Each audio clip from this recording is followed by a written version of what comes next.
Tsugomi Ohba. Personne ne connaît son visage, personne ne connaît son vrai nom, et personne ne connaît sa voix. Ces interviews sont toutes retranscrites par écrit, afin de garder le mystère entier à propos de son identité. Beaucoup de légendes circulent à propos de son identité, mais on n'en sait toujours rien en fait. Mais alors qui es-tu, Tsugomi Ohba? Tu penses vraiment pouvoir percer mon secret? Pourquoi pas? Figure-toi que je suis déjà à 70% sûr que t'es pas une femme. Parce que contrairement à ce que tu laisses entendre avec ton prénom Tsugomi qui est un prénom féminin en japonais, beaucoup de japonais qui comme toi se cachent derrière un nom d'artiste utilisent un prénom féminin.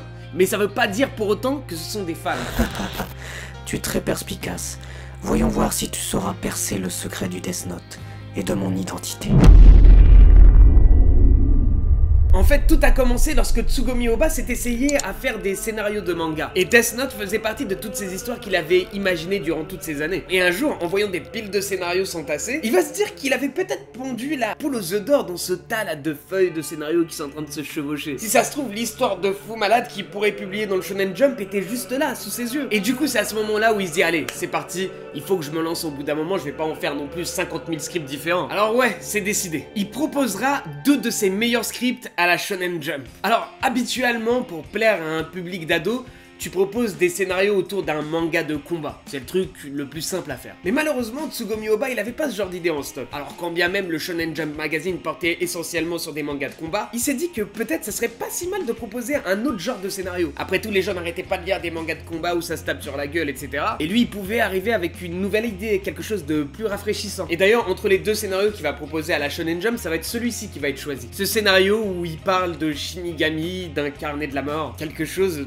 d'assez ouf. Et d'ailleurs, les éditeurs, ils vont totalement accroché. Et plus encore, ils vont s'empresser de retravailler le scénario afin de l'épurer. Alors quand je te dis épurer, ça veut dire que ils vont supprimer certaines idées qui étaient pas tip top. Du genre à la base dans Death Note, il devait y avoir aussi la Death Gum. Alors ça te paraît complètement ouf quand je te dis ça, mais je te promets qu'à la base, il y avait une gomme qui avait un super pouvoir. Le pouvoir en fait d'effacer les noms dans le Death Note et donc de ramener les gens qui étaient morts à cause du Death Note à la vie. Bon, c'est un peu con comme idée, on va pas se mentir, parce que le véritable intérêt du Death Note, c'est justement que tu puisses pas faire machine arrière. Et il y a un vrai challenge à travers ça. Donc les éditeurs ont bien fait leur job. Et grâce à tous ces petits réajustements, eh bien le scénario qu'avait fourni Tsugomi Ohba se transformait peu à peu en un véritable pilote. Enfin, pas totalement. Tsugomi Ohba était à la recherche de son pendant, de la personne qui dessinerait son manga. Parce que lui, il voulait juste scénariser, il voulait pas dessiner. Et il avait une idée bien précise du profil qui est recherché. Lui, ce qu'il voulait, c'était un mec qui soit aux antipodes de son esprit scénaristique. C'est-à-dire que lui, il proposait un univers plutôt dark, et il recherchait donc quelqu'un qui avait des traits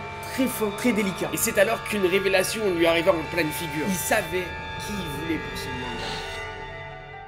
C'était lui, mon gars, c'était lui. Il lui fallait le mec qui avait fait Ikari no Go, Takeshi Obata. Alors pour le coup, c'était un peu culotté de vouloir ce mec. Parce que le gars, c'était quand même un mangaka confirmé, qui était sur le point de terminer un succès, parce que Ikari no Go, c'était un truc de ouf. Et genre, dans le plus grand des calmes, il voulait lui demander de s'associer à lui, le no-name, quelque part. Pour te faire le schéma, c'est comme si tu demandais à Zidane d'entraîner le stade de Reims, tu vois, c'est chelou. Donc c'est pour ça que les éditeurs, ils vont demander à Takeshi Obata. Mais quand ils vont lui demander, tu vois, ils vont pas être giga convaincus, ils vont se dire, c'est bon, on va se prendre un vent de ouf. Mais bon, après tout, qui ne tente rien à rien, il faut bien essayer, et bien mal leur en a pris. Parce que figure-toi, truc de ouf, Takeshi Obata, il va répondre par l'affirmative. Oui, on allait assister à l'association la plus détonnante de l'histoire du manga. D'un côté, nous aurons le génie scénaristique avec Tsugomi Ohba, et de l'autre, on allait avoir le génie artistique, avec des traits fins et stylés. Et ce génie, c'est Takeshi Obata. Cette fusion accouchera d'un pilote juste exceptionnel. Tous les éditeurs vont être sous le charme, ils vont être choqués, ils vont se dire mais ce truc là c'est une dinguerie. À tel point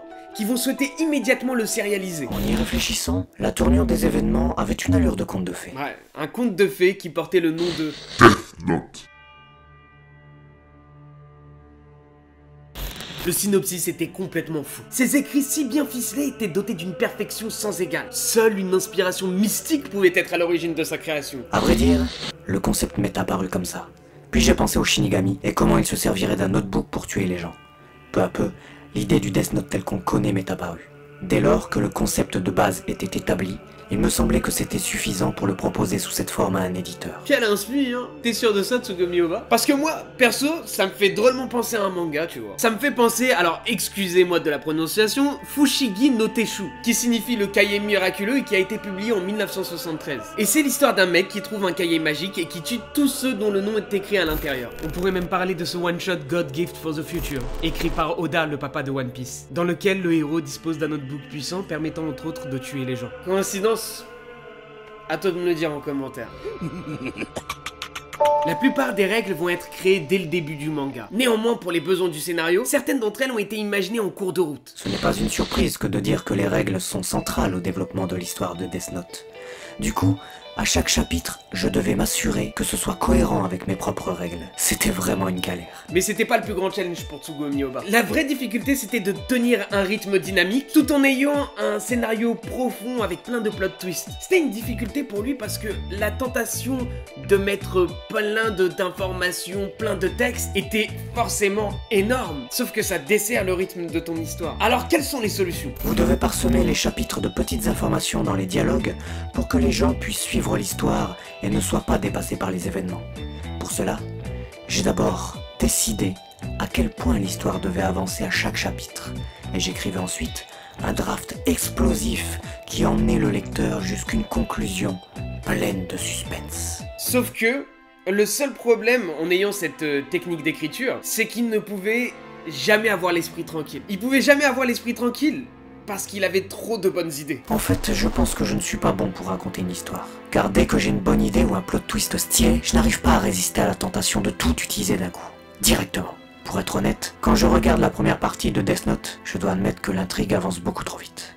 Mais voilà, je ne peux pas me retenir de montrer toutes les choses fun que j'ai en tête le plus rapidement possible à mes lecteurs. Et c'est aussi pour cette raison que Death Note a un rythme aussi haletant. C'est pour ça qu'on n'a pas vu les chapitres défiler et arriver jusqu'à cette scène incroyable. Tsugomi Oba, je pense à un truc. Les éditeurs l'ont déjà dit, tu ressembles énormément à Light et Elle apparemment. Et déjà comme eux, tu fais tout ton possible pour bien masquer ton identité. À tel point que même Takeshi Obata, qui lui permet de dessiner Death Note, il ne l'avait jamais rencontré. Ils travaillaient par l'intermédiaire de leur éditeur. Bon, ils sont bien rencontrés au bout d'un moment, mais c'était quand même un mois après la publication du manga. C'est assez ouf. Bref, Tsugomi Oba, je me dis que si t'es bel et bien comme Light et Elle, comme eux, tu dois aussi avoir le goût du challenge. Du coup, je suis persuadé que tu as challengé tes lecteurs par rapport à ton identité. Je suis persuadé que tu as laissé des indices quelque part. Regarde par exemple, dans Bakuman, on remarque que l'oncle du héros bossait sur un gag manga sur les super-héros. Et ce héros ressemble à s'y méprendre à un héros de manga qui existe vraiment dans notre vraie vie. Il ressemble à Rakiman. Et un autre indice troublant, c'est que quand tu caches le bas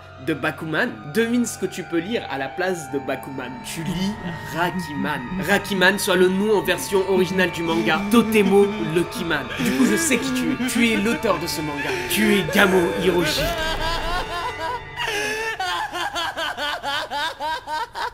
Bon, il n'y a rien de certain sur son identité, mais on a de grosses suspicions quand même. Bon, fais-moi un top 3 en commentaire de tes personnages préférés sur Death Note. Et j'ai une petite question parce que je suis bien curieux. Est-ce que pour toi aussi, tu trouves que Death Note s'est arrêté à la première partie? J'ai détesté la deuxième partie de Death Note. Et moi, dans mon fort intérieur, je sais que ça veut rien dire, mais j'ai décidé que Death Note s'arrêtait au premier arc. Voilà. C'est mon coup de gueule. Pour la prochaine vidéo, je vais vous raconter une histoire qui me tenait trop à cœur. C'est sur un jeu vidéo que je kiffe, que tout le monde a kiffé, c'est sûr et certain. Et pour ne rien louper, il faut absolument que tu t'abonnes à ma chaîne. Depuis le temps que tu me vois et que tu me regardes. Et confiance en moi, donne-moi ma chance. Abonne-toi, s'il te plaît. Et écoute, j'ai rien d'autre à te dire, mon poulet. Je te dis à très bientôt pour une nouvelle histoire. Et je te dis à plus.